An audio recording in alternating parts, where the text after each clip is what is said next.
I'm April Sardenia, 31 years of age. I'm graduated associate in restaurant management. Do you have working experience? Yes, I have. What work did you do in the past? As a nanny. Do you have experience with newborn children? Yes, of course, because I have a children. Do you know how to change diapers, to prepare the food for small children?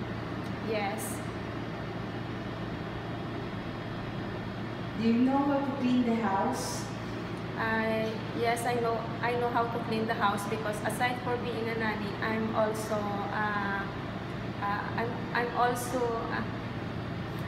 all around. Do you know how to play with a child? Yes, I know because I have 2 kids. When I in a day off, I'm the one to play with her.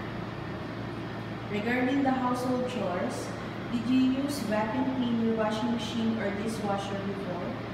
Yes, I'm the one to clean the room of my employer. Do you like cooking? Yes, I love cooking.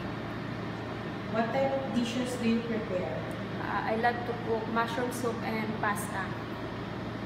Do you have experience with pressing, ironing?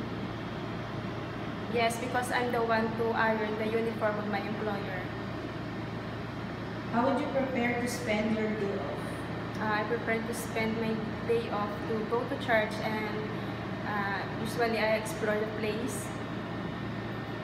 If the employer will need you in that day, are you willing to work it? I'm so willing. What are your family obligations? As a daughter, my obligation to my family to help her financially, especially to my father because they need some medicine monthly. And as a mother, my obligation to my 2 kids to they give needs.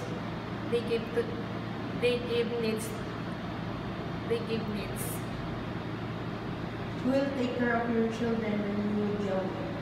My mother. How many years you would like to stay in Rome? 2 years, and as long as my employer they want me to stay longer.